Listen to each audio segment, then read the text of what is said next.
Hey thrill seekers, look, I'm trying to get an entry in for the Pulse Motor build-off, but I don't know whether I'm going to have time because I've got work commitments interstate and I've only just got back from my holiday in Hawaii.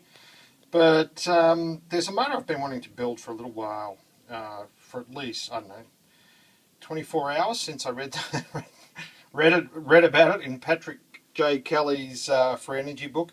Thank you, Patrick Kelly. Love your book. Absolutely amazing resource.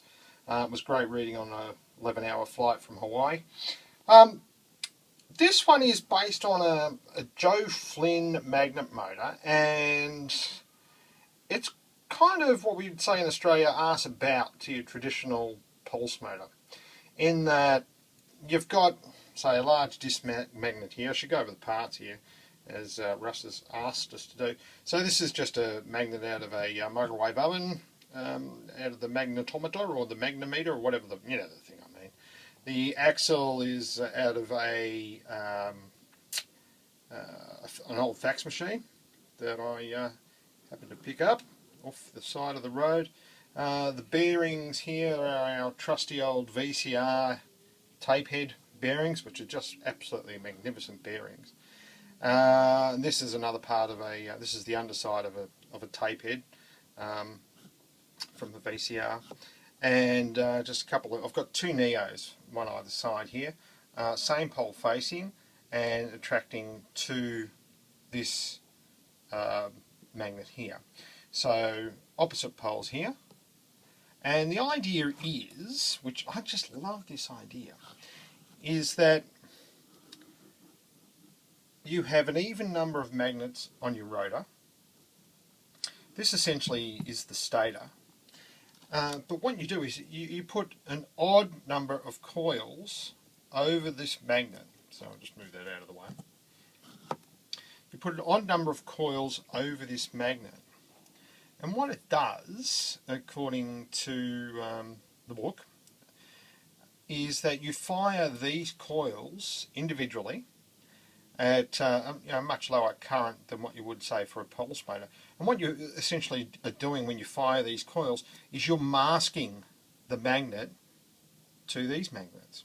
So the theory being is that you have an even number of magnets on your rotor, and then you fire your coils, which are an uneven number, and these magnets are forever attracted to where there is not a coil firing to the next one along. Now the switching that he's got in his book is using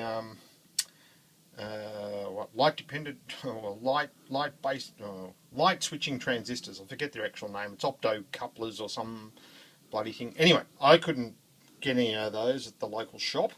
But basically the way he does it is he has LEDs and he has these light dependent transistors, and then he would have a slotted disc that would be spinning, and the slotted disc would be, say, something like a disc that would sit anywhere on this axle, and it would have, say, one slot in it, and then on one side of the slot you would have the transistor, and then on the other side of the slot you would have a LED. And you would have one for each coil. So as this slotted disc moves, the transistors are individually switched based on the LEDs and the transistors getting light to them as the slot passes. And you get your timing right, and you get this nice action of the magnets actually chasing this magnet. So when I say it's arse about, what I mean by that is usually, with a pulse motor, you're using the coil to push or repel the magnet.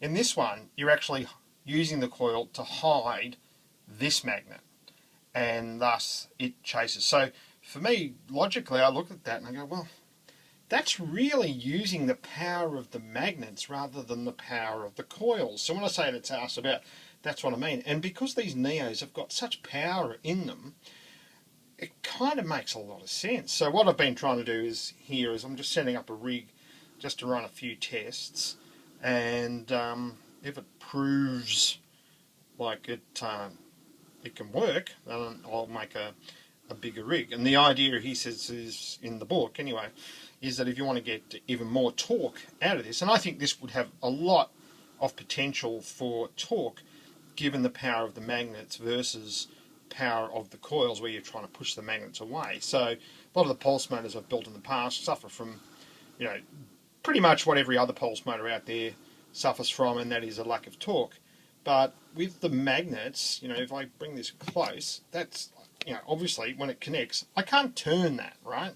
So even at this level, or if I get it that close, that's really hard to turn, right? So that's a lot, that's to me, would have a lot more torque standing, like, just without even moving. And when it's moving, if you can hide this magnet significantly enough with a coil, so you have 7 coils and they're each firing, then you potentially could have a little motor that runs quite well with quite a bit of torque, because you're using the power of the magnets, not the power of the coils. Now the switching for me is, because I couldn't get those devices, I'm going to try a variety of things, and one of the things I've just grabbed is a couple of these, and basically they're a switch that when you pass something through the centre there, it switches it off or on depending on how you've got it wired up. So my theory would be is I'd have a disc like this and just, you know, basically cut a chunk or 2 chunks out of the edges, and as it's spun it would fire or switch off these. So you would have 7 of these, or 5, or an odd number basically, because you want this thing to be chasing. You don't want it to be ever have the opportunity to fix on the magnet. So you want it to be an uneven number on here.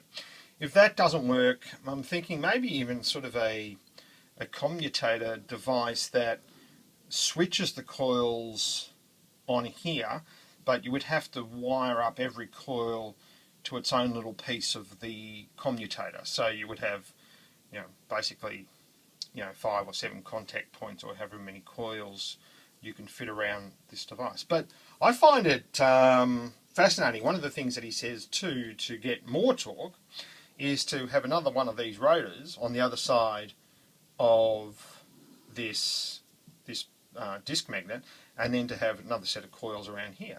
And you would, you know, fire them obviously simultaneously, so you're not sort of, you know, putting the thing out of whack. But and then it would be a case of timing the rotor up to a point where you're getting the maximum speed as it passes the coils. So it's a bit of a job. I don't know how I'm going to wire it up. I may never get to it because I've got to go away again for the business in a few days' time. But even if I don't get this one done, I'd love to hear anybody else who's working on it, this sort of motor, because I find it fascinating. Anyway, that's all, and thanks to Russ and Tin Man once again for running the pulse motor build-off. Oh, and by the way, I don't think I mentioned it, but yeah, I was the winner of the inaugural pulse motor build-off, just quietly. But I don't expect to get anywhere close to it this one, because the amount of talent that seems to be assembling around this is quite extraordinary. So thanks, guys, for running it. That's what I'm working on. Not too sure whether I'll be able to get it up in time, but hopefully that will be helpful to any other builders out there who are considering making a motor. Because on my first test of this, by the way, will just be creating a coil, putting it in front of this magnet here, and just seeing if we can get some turn happening, just to prove the concept. Anyway, there you go. Thanks, guys.